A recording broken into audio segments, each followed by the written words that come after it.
서울광역방송센터입니다. 여의도 초대석 국민의힘 전당대회 당권 주자 김기현 의원과 함께 현안 얘기 해보겠습니다. 의원님 어서 오십시오. 반갑습니다. 많이 바쁘시죠? 예, 조금 바쁩니다. 지난달 30일 그 윤석열 대통령하고 단독 관저 만찬, 정치인으로 처음 단독 만찬이어서 장안의 화제가 됐었는데 이거는 물어봐도 답변 안 하실 거죠? 못 하시는 거죠?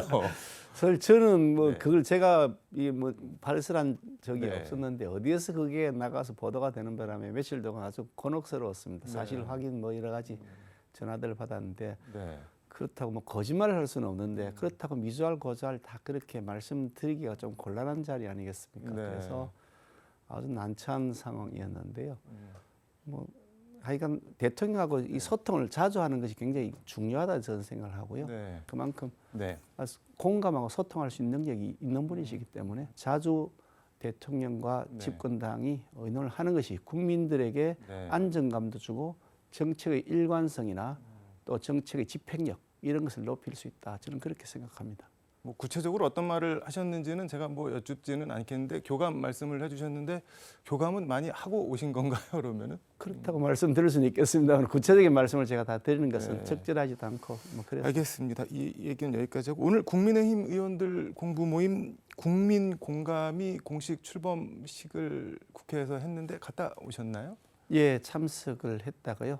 전 또 다른 강연 약속이 있어서 네. 끝까지 못 있고 도중에 나오긴 했습니다만 참석했습니다. 이게 보니까는 참석 의원이 국민의힘 전체 의원의 절반 넘게 참석을 했고 총괄 간사를 친윤계 이철규 의원이 맡고 있고 그 다음에 권성동, 장제원 이른바 핵심 윤핵관 의원들도 힘을 실어주고 있고 면면이나 규모 그리고 전대를 앞둔 좀 미묘하다면 미묘한 시점에서 출범을 했는데 이게 어떤 모임, 어떤 단체로 이해를 해야 되는 건가요?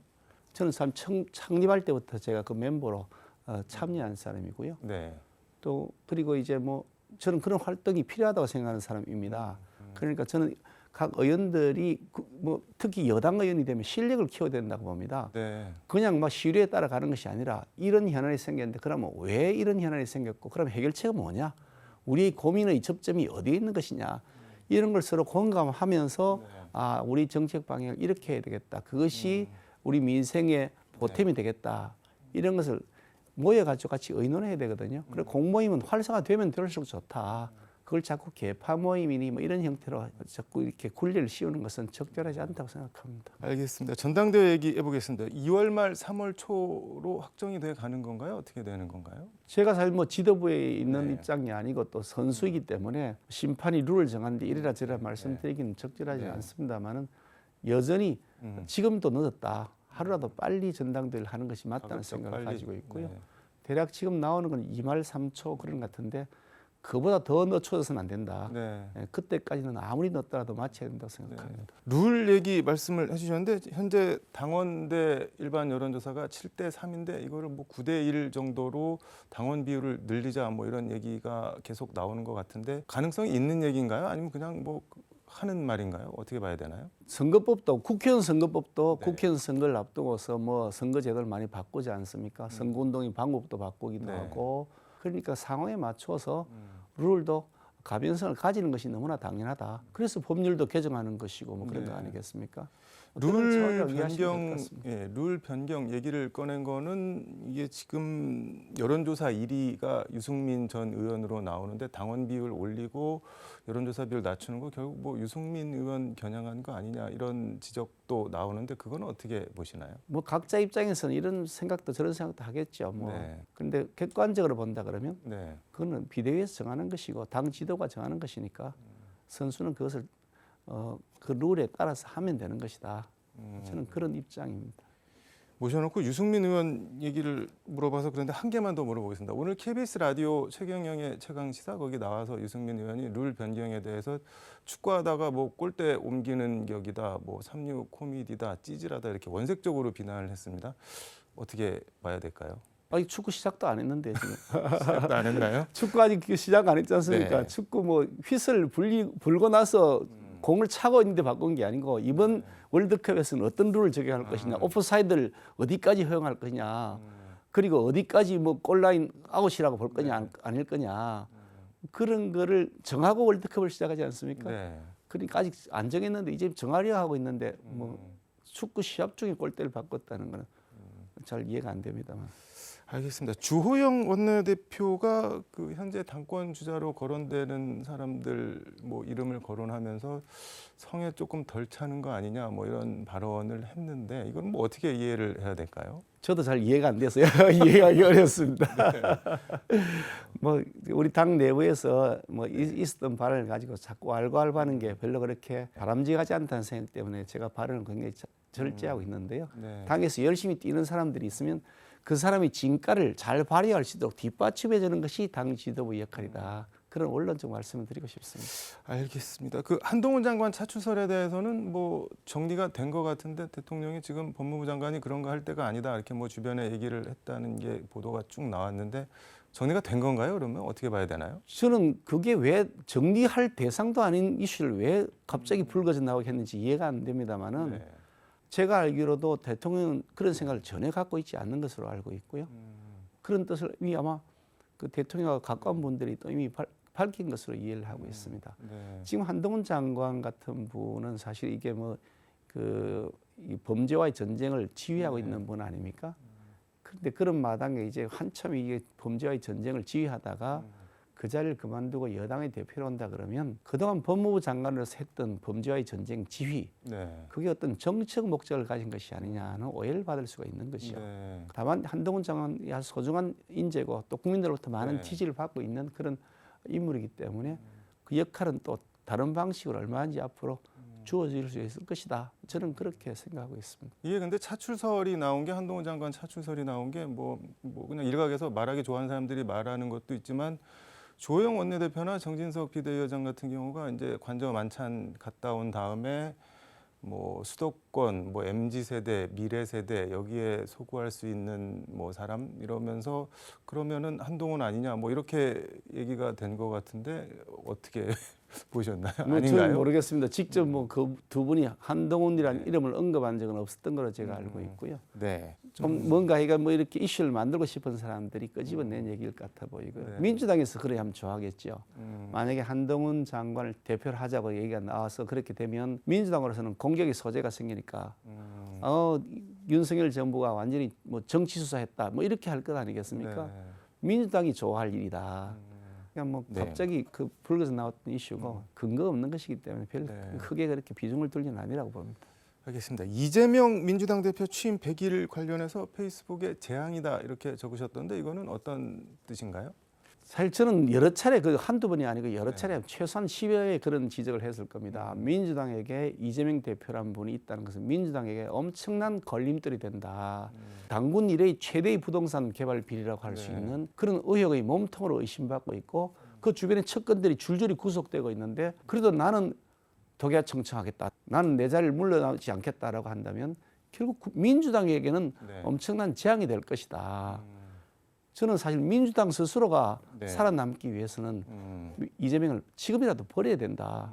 그렇지 않고는 탈출할 방법이 없다고 저는 생각합니다. 이거는 그럼 이렇게 한번 여쭤보겠습니다. 그 이상민 장관 해임안에 대해서 이제 대통령이 아직 수사가 나온 것도 아니고 뭐 밝혀진 게 없는데 무슨 해임이냐라고 이렇게 말씀을 하셨잖아요. 그러면 거꾸로 이재명 대표도 여러 의혹을 받고 있기는 하지만 아직 뭐 수사나 재판으로 확정된 사실이 있는 거는 아니잖아요. 근데 의혹을 받고 있으니까 대표직을 내려와라. 그러면은 약간 모순되는 거 아닌가요? 그 양쪽을 대하는 게?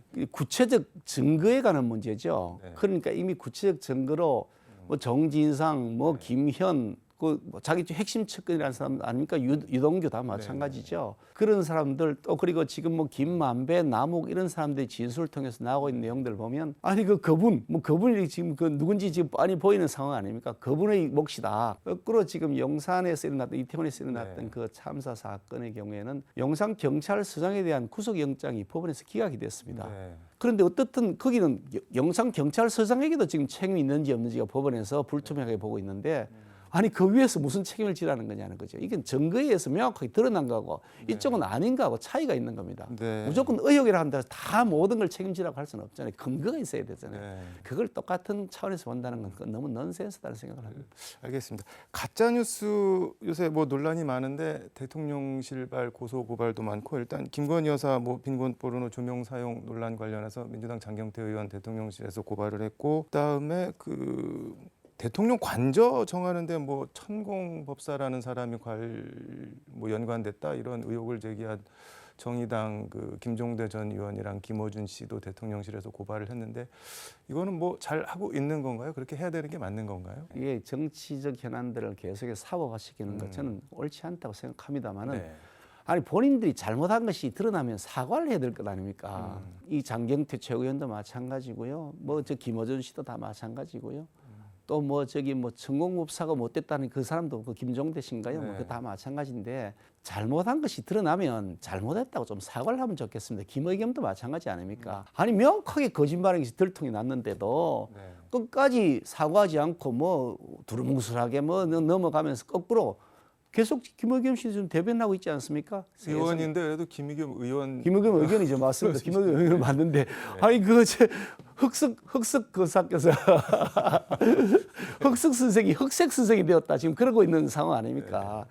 그런데 아니 공당이 대변을 계속 하고 있단 말이죠. 사과 안 하는 정도가 아니라 정말 뻔뻔한 모습으로 도리어 내가 잘했다고 하고 있으니 이건 상식을 너무 벗어난 거 아니냐. 사과를 하고 그 점에 대해서 다시 안 하겠다고 하면 그걸 고소고발 굳이 하겠습니까? 그러니까 제발 좀 상식을 회복했으면 좋겠다 민주당이 네. 그런 생각을 합니다. 뭐 청담동 술자리 의혹 관련해서 김의겸 의원이 사과를 하면서 대통령한테 뭐 깊은 유감을 표한다고 하면서도 같은 상황이 되면은 또 같은 질문을 할 수밖에 없다 뭐 이렇게 얘기를 하기는 했는데 한동훈 장관 같은 경우는 이제 더 탐사랑 뭐 제보자라는 사람 그리고 김의겸 의원까지 해서 형사 고소 외에도 10억짜리 지금 손배소 민사 소송을 별도로 제기를 했는데 이거는 어떻게 보시나요? 김의겸 의원이 사과하지 않았습니다. 뭐 두루뭉술하게 뭐 그걸 유감을 표명할 일인가요, 그게요? 내가 잘못했습니다. 죄송합니다. 네. 다시는 이렇게 안 하겠습니다. 그 점에 대해서 뭐 저기 진짜 반성한다는 모습을 보여요. 지금 반성한다는 모습이 하나도 아니잖아요. 네. 나 잘못한 거 없는데 뭐 시끄럽다니까 유감이야. 근데 난 똑같은 얘기를 계속 할 거야. 이 말이잖아요. 그게 사과입니까? 놀리는 거지. 시끄러웠으니까 유감인데 마음 상했다 그러면 유감이다. 그렇지만 나는 내 말이 틀리지 않았다고 생각한다. 이렇게 얘기하는 그게 무슨 사과라 그럽니까? 그 놀리는 거지 그게요.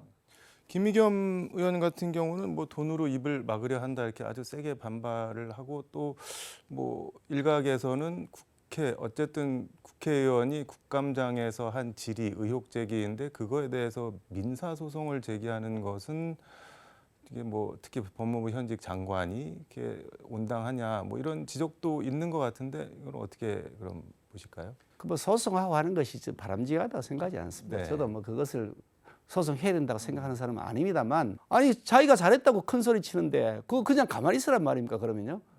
아니 그러면 한동훈 장관의 개인 인격은 그럼 그렇게 모멸당해도 괜찮은 겁니까? 자, 국회의원이라는 사람은 상대방의 인격을 마음대로 짓밟아도 아무 책임도 없는 겁니까? 국회의원이 그러면 뭐 신입니까? 그런 형태로 하는 그런 잘못된 관습을 네. 김의겸 의원이 가지고 있으니 그래서 흑색 선생이라는 별명을 얻게 되는 겁니다. 알겠습니다. 아무튼 곧 전대 시즌이 열릴 텐데 국민의힘 당대표 왜 김기현이 되어야 하는지 마무리 말씀 겸 해서 부탁을 드리겠습니다. 사실 다음 총선은 꼭 이겨야 되는 너무너무 중요한 선거고요. 어쩌면 대선 연장선이다 그런 생각하는데 무엇보다 당의 정통성 뿌리를 그동안 지켜오면서 보수당의 가치를 계속 세워왔던 사람이기도 하고요. 또 대통령 선거 그리고 전국 단위 지방선거 이런 전국 단위 선거를 지휘하면서 선거를 이겼던 경험을 가진 이기는 리더십, 이겨본 경험 이것이 잘 발휘될 수 있도록 하는 데 있어서는 저 김기현의 역할이 있다 저는 그렇게 생각하고요. 그런 점에서 많은 성원을 부탁드립니다. 대선 연장선이라는 것은 어떤 취지이신 건가요? 대통령 선거를 이겼는데 네. 대통령께서 정책을 펼칠 수가 없습니다. 현재 국민들은 뭐 그런 거. 윤석열 대통령이 가지고 있는 주택 정책, 뭐 세제 정책, 그리고 예산 정책 이런 것들에 대해서 공감을 했기 때문에 대통령을 뽑아줬거든요. 네. 근데 그 예산을 냈더니 이재명 표 예산을 만들어버리고 법안은 우리가 낸 세법들은 자기들이 다 가로막고 있고 기업 규제 없애자는 법들은 기업 규제를 혁신하자는 법들은 그것도 가로막고 있고 이러고 있으니 이게 대통령 선거를 끝냈지만 여전히 대통령 선거 끝나지 않았다. 문재인 정권의 잘못 때문에 그에 대한 비판으로 새로운 정책의 전환을 해달라고 윤석열 대통령을 뽑아놨는데 모든 정책의 전환을 국회의 다수 의석을 악용해가지고 가로막고 거꾸로 문재인 정권을 계속 이어가겠다. 그러면서 이재명 정권을 자기들이 가지고 있는 것처럼 행동하고 있으니 그래서 국민들께서 야당을 심판해달라. 이렇게 발목 잡게 하는 잘못된 야당을 심판해 주셔야 윤석열 정부가 제대로 일을 할 수 있다. 그런 말씀을 드리는 겁니다. 알겠습니다. 오늘 말씀 여기까지 듣도록 하겠습니다. 고맙습니다. 감사합니다. 네, 지금까지 서울광역방송센터에서 국민의힘 김기현 의원과 함께 전해드렸습니다.